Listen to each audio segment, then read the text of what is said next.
Lah, kenapa ngomong ke orang-orang gua meres?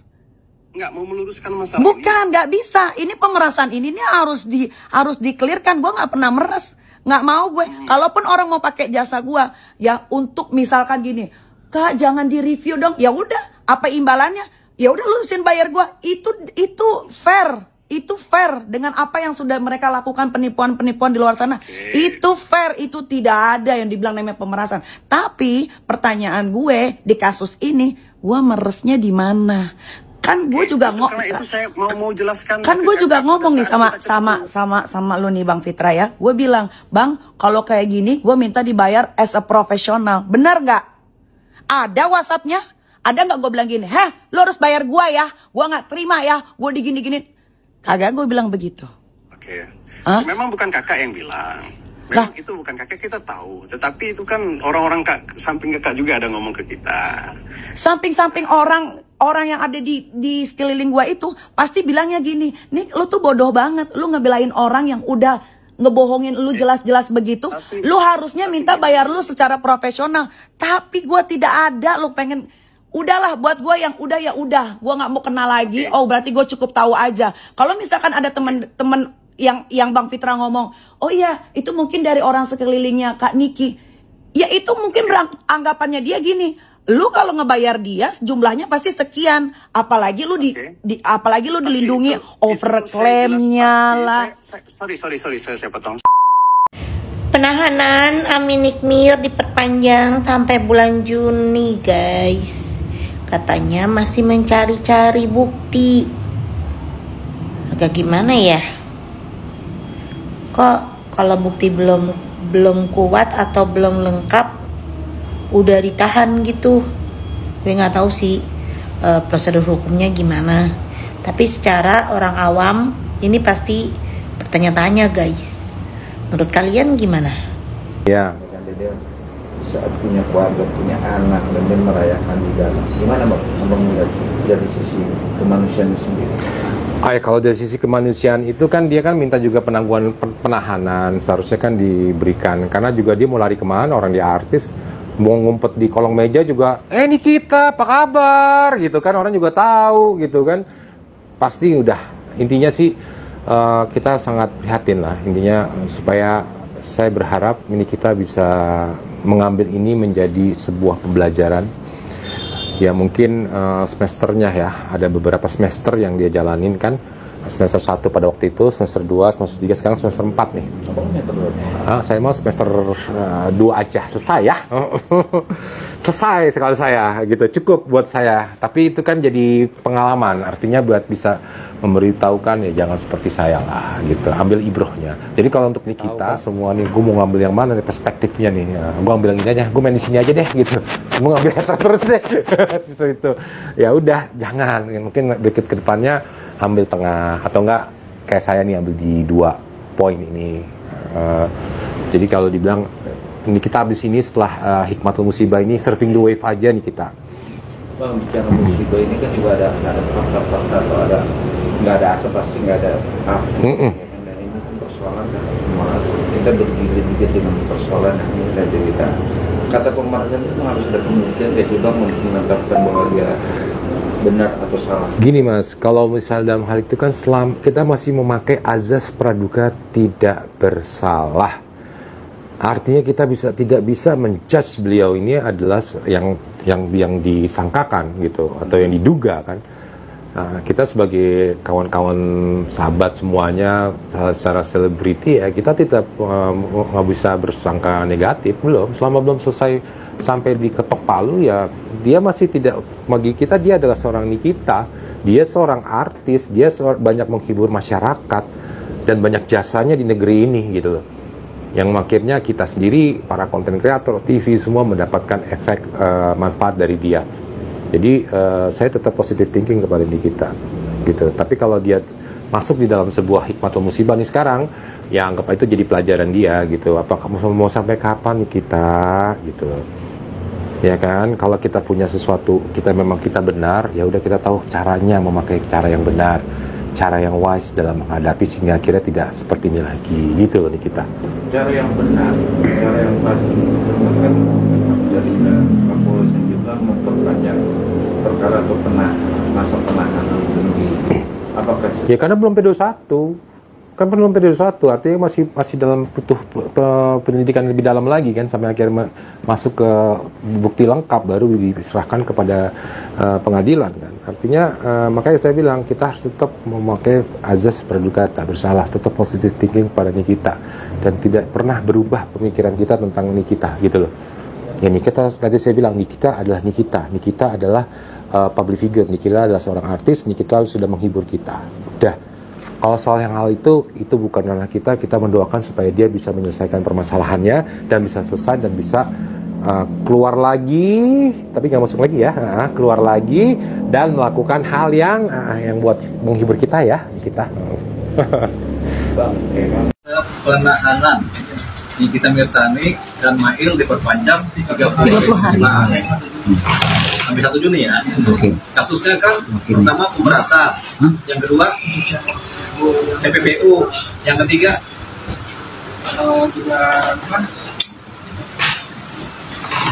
intinya ada pemerasan, ada TPPU ya. Ya.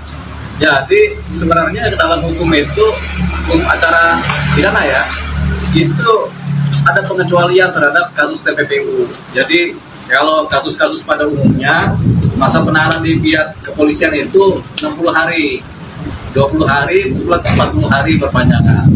Tapi kalau kasus TPPU atau kasus yang masa hukumannya lebih dari 9 tahun, itu di hukum acara pidana diatur pengecualiannya, yaitu boleh diperpanjang, yaitu selama 2 kali 30 hari lagi.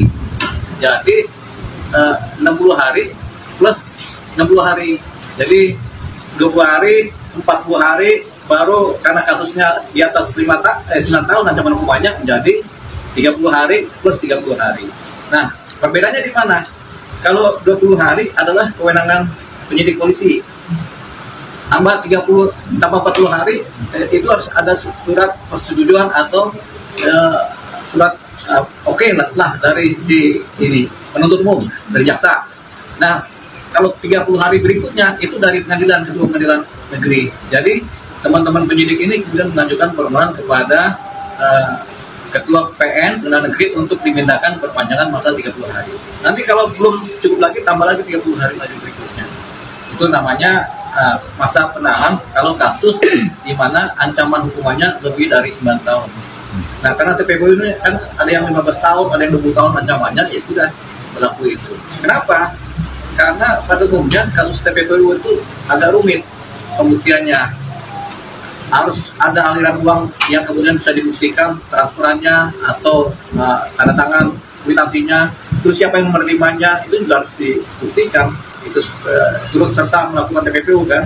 Jadi itu dia. Jadi wajar seorang Nikita Mirzani dan Mail karena perkaranya adalah dugaan tindak pidana pemerasan dan TPPU, jadi ada perpanjangan masa penahanan. Biasanya berapa lama sih Bang maksimal penahanannya? Kalau di penyidikan kepolisian itu khusus TPPU itu 60 hari plus 60 hari. Jadi 20 plus 40 kan 60. Plus 60 hari lagi tapi dibagi 2, 30 hari masa perpanjangan pertama atas persetujuan dari Ketua Pengadilan Negeri dan 30 hari lagi masa perpanjangan berikutnya. Setelah itu kalau memang belum terbukti atau kemudian unsur atau kemudian jaksa belum bisa P21, mereka harus dilepaskan. Berarti ada kemungkinan untuk bebas? Ya, kemungkinannya ada, tapi biasanya kalau seseorang sudah ditahan, tapi sudah ada bukti cukup untuk memidanakan atau memproses sampai persidangan. Jadi, baik Nikita Mirzani maupun Mail ketika mereka sudah ditahan, berarti sudah ada bukti keadilan yang cukup sehingga mereka tampaknya harus ikut sidang. Ini banyak yang meragukan Mbak, ketika mereka sudah bukti sudah ada, mereka sudah ada, tapi masih terlalu berlarut-larut untuk pemindahan dari MM dan Mail ke kejaksaan. Nah, itu seperti itu. Ya memang kalau proses TPPU itu panjang, bahkan sudah keluar masa penanganan selesai itu 120 hari, itu masih diproses lagi. Kenapa? Karena terkait dengan aliran uang, aliran harta yang berpindah tangan itu kan agak panjang, makanya dibutuhkan waktu yang lebih luas. Yang jelas ini tidak melanggar pidana, karena di diatur dalam hukum acara pidana mengenai begini-begini.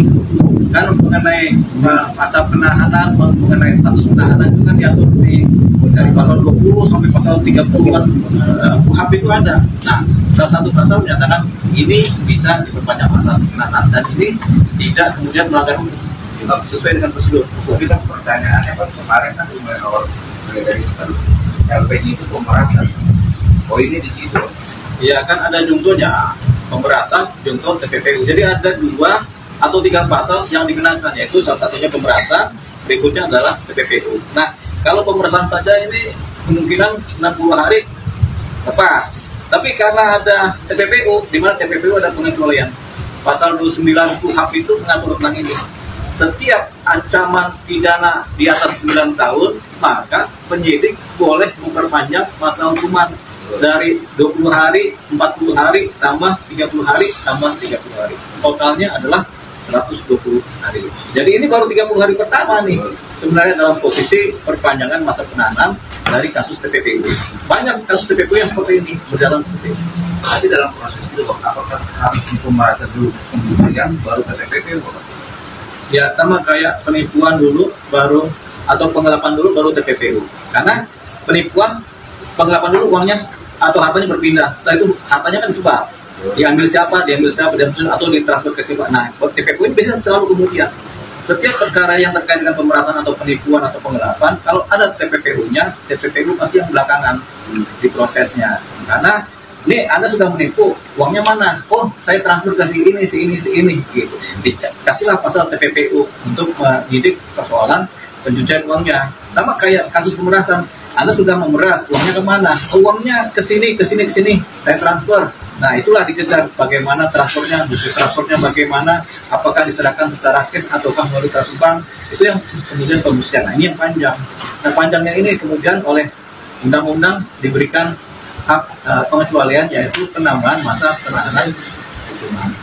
Tahanan. Jadi apa sebagai analis hukum atau apa?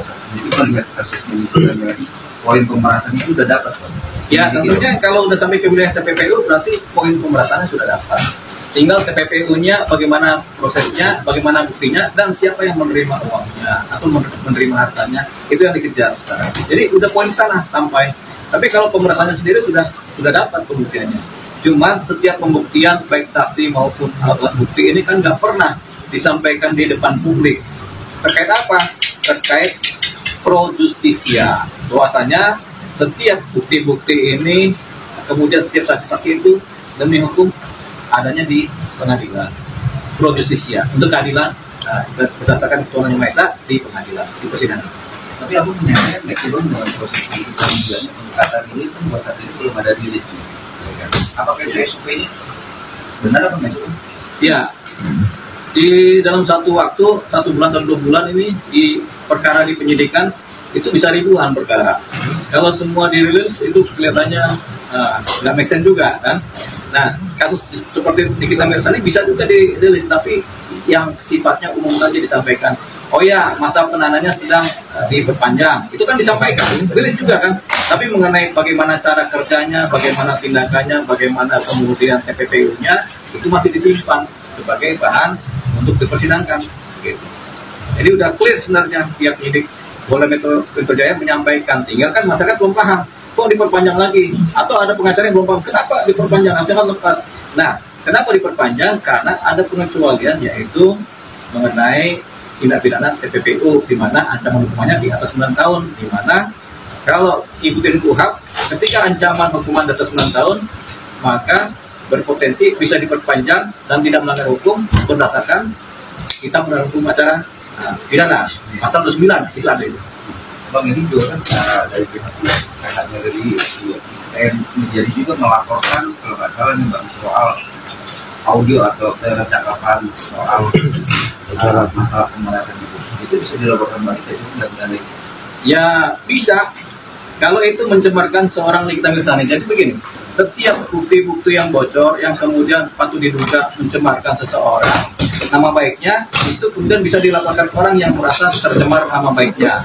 Persoalannya, kalau nama baiknya ada dalam posisi tidak ada tindak pidana yang dilakukan. Tapi kalau Nikita Mirzani kan patut diduga melakukan tindak pidana, memeras dan kemudian TPPU. Kan berarti kan nama baiknya hilang karena persoalan ini. Jadi karena adanya dugaan kejahatan sehingga patut diduga nama baiknya Nikita Mirzani itu ikut terbawa hilang. Gitu. Nah, yang disebut pencemaran nama baik adalah kalau seseorang itu ada nama baiknya. Tapi kalau seorang sudah patut diduga bersalah atau dia kemudian diduga melanggar hukum, kan otomatis nama baiknya terbawa. Tadinya nama baik jadi nama kurang baik. Kan sekarang itu dulu kan, walaupun ada praduga tidak bersalah kan, tapi tadinya Nikita namanya baik, sekarang jadi namanya kurang baik. Nah, nama kurang baik ini sudah lepas dari posisi pencemaran nama baik. Karena namanya bukan nama baik lagi, tapi nama kurang baik. Itu pun barang bukti dari penyidik sendiri, Bang, dan akhirnya tersebut itu. Kita belum tahu itu barang bukti berasal dari mana. Karena bisa jadi dari orang per orang atau dari seseorang yang mendapatkan bukti atau dari luar malah pembuktian barang buktinya. Jadi nggak bisa kita duga-duga ini dari mana. Tapi jelas kita bisa tanya kepada siapa yang menyebarkan pertama kali, dari situlah mereka kemudian mendapatkan bocoran mengenai bukti-bukti tadi kan. Jadi belum tentu dari penyidik, bisa jadi dari masyarakat. Gitu. Ketika si abu-abu ditanya sama wartawan, "Dok, gimana soal kasus pemerasan? Kok bisa ya dok ada pemerasan? Tapi katanya dokter yang mengadakan penyuapan." Ketika si abu-abu menjawab, "Iya, karena ada sebabnya, makanya kami mengadakan penyuapan." Setuju nggak kalau aku sebut beliau berdua sebagai superhero skincare aman? Yang satunya sudah di dalam, satunya lagi sekarang jadi tersangka di Medan. Apa kabar owner yang produknya overclaim dan yang satunya lagi kok rela nyogok 4M? Apa kabar? Dan belum mencapai status P21, berkas perkara bisa memiliki status P18 atau berkas perkara yang hasil penyidikannya belum lengkap. Dan P19, berkas perkara dikembalikan kepada penyidik untuk dilengkapi. Kesian deh lu. Kenapa Pak P19 terus Pak? Karena ada buktinya yang udah dilaporin sama pengacara dari kubunya Nikita Mirzani yang bernama Bang Fahmi. Buktinya itu ternyata ilegal. Buktinya melanggar hukum. Iya, lu main barbuk-barbuk aja. Iya Pak, ini ada Pak begini. Barang bukti lu aja kagak bener.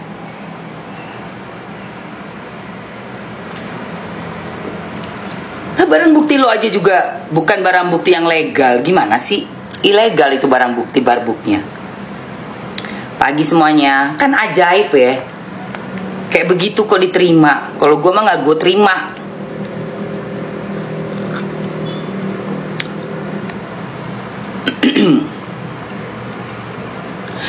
Katanya Kak biar gak menghilangkan barang bukti.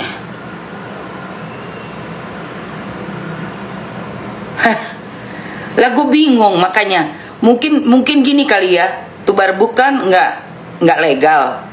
Barbuk yang bermasalah. Mungkin udah jangan itu, ada lagi nggak? Ada lagi nggak? Kagak ada yang lainnya. Wah kakak. Nggak ada, kejaksaannya kagak mau. Nih dulu dengerin nih katanya Bang DJ nih ya. Lu denger kata Bang DJ. Udah pada follow Bang DJ belum? Tuh teman kita tuh, teman laki gue, teman gue, babang DJ tuh, DJ lawyer. Lu pada follow deh. Tuh cerdas tuh. Nih Bang DJ nih ngomong gini nih. Kocak guys. Artinya nih, si kepolisian ini masih belum perfect mengumpulkan alat bukti. Kenapa? Buktinya ditolak terus kan, P19 oleh kejaksaan gitu. Nah kalau ditolak terus begitu, harusnya tidak ada alasan buat kepolisian untuk melanjutkan persoalan ini. Ya, tetapi kalau polisi tidak melanjutkan ke P21, maka marwahnya dia akan hancur. Sorry to say ini, ya. Jadi pasti polisi akan berjuang bagaimana caranya. Dia yang mendalilkan, maka dia harus gitu loh. Artinya, hai polisi, lu lengkapin dulu berkasnya. Lu jangan main tangkap aja sama orang gitu kan.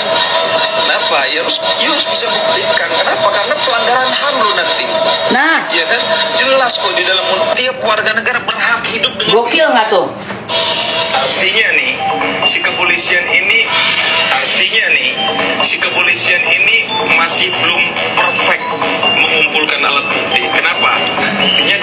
terus ya P19 oleh kejaksaan gitu. Nah kalau ditolak terus begitu, harusnya tidak ada alasan Gue mau teh Komnas HAM untuk melanjutkan persoalan ini. Ya, tetapi kalau Gue mau teh Komnas HAM perfect mengumpulkan alat bukti, kenapa buktinya ditolak terus ya P19 oleh kejaksaan gitu. Nah kalau berarti kalau P19 itu kan masih belum bisa tuh. Nah P2 yang pengadilan itu kan berarti P21 ya. P21 itu adalah dalam konteks hukum pidana Indonesia, kode menunjukkan berkas perkara tindak pidana telah dinyatakan lengkap oleh penyidik dan siap untuk dilimpahkan ke kejaksaan. Setelah berkas perkara dinyatakan P21, artinya hasil penyidikan dianggap sudah cukup dan lengkap untuk melanjutkan proses hukum selanjutnya, yaitu penuntutan di pengadilan. Ya, tuh P21 tuh kode digunakan dalam formulir memberitahukan bahwa penyidikan suatu perkara telah selesai dan berkas perkara dinyatakan lengkap. Tapi ternyata cuma P19 doang ya. Sebelum mencapai status P21, berkas perkara bisa memiliki status P18 atau berkas perkara yang hasil penyidikannya belum lengkap. Dan P19, berkas perkara dikembalikan kepada penyidik untuk dilengkapi. Kesian deh lu. Kenapa Pak P19 terus Pak? Karena ada buktinya yang udah dilaporin sama pengacara dari kubunya Nikita Mirzani yang bernama Bang Fahmi. Buktinya itu ternyata ilegal. Buktinya melanggar hukum. Emang boleh kita pakai bukti untuk menjerat seseorang dengan merekam dan menyebarluaskan tanpa seizin sepengetahuan yang kita rekam? Emang kita siapa? Instansi ini tertentu yang diperbolehkan, misalnya kayak KPK ya, buat memberikan bukti konkret transaksi ya kan, misalnya nih boleh, itu kan instansi pemerintah lah. Lu siapa sih? Kalau siapa ya ternyata? Oh bukan siapa-siapa. Bukan siapa-siapa. Kamu juga cuma jualan aja. Menjual apa? Skincare abal-abal. Jual skincare abal-abal. Mengeruk keuntungan, katanya ada yang ngomong tuh. Hukum ekonomi. Iya dong, hukum ekonomi mengeruk keuntungan sebesar-besarnya dengan modal yang sekecil-kecilnya. Lu sekolah di mana, cuy? Hah, lu sekolahnya di mana? Apa itu? Hukum ekonomi apa? Kok hukum ekonomi kok kayak gitu? Emang nggak belajar ini juga? Agama nggak diajarin? Berdagang itu seperti apa di agama kita? Main asal asbun banget, asal bunyi. Oh iya dong, kalau pedagang kan mau untungnya sebesar-besarnya lah. Ngawur, ini kok jadi kejeret ya? Nggak kayak gitu dong, lu main asal jualan barang apa aja lu jual seenak-enak jidat lu. Barang harga modalnya cuma 7.000 perak, lu kemas-kemas, lu boti-boti, tepu botiin terus jual 700.000. Itu namanya nepu ya. Ini kenapa jadi kejeret begini sih? Bentar say. Belajar di kantin anjir.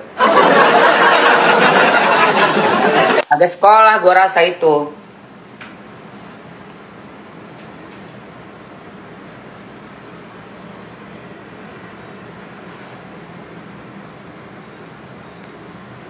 Iya, masa katanya orang dagangnya boleh-boleh aja dong mengambil untungnya sebesar-besarnya. Apaan sih?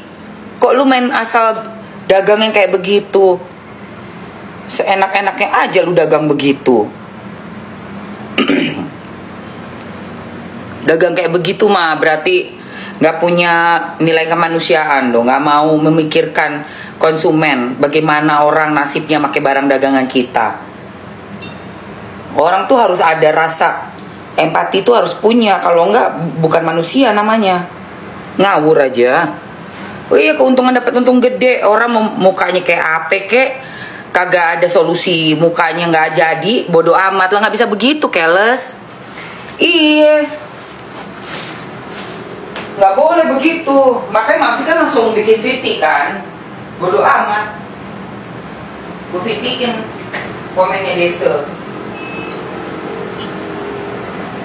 gue bikinin VT lah, si FS tuh, yang terkenal menjadi nepos namanya.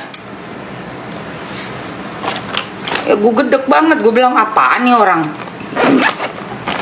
kok ngomong kok seenaknya Ajidat. Nggak boleh kayak begitu, dagang seenak-enaknya.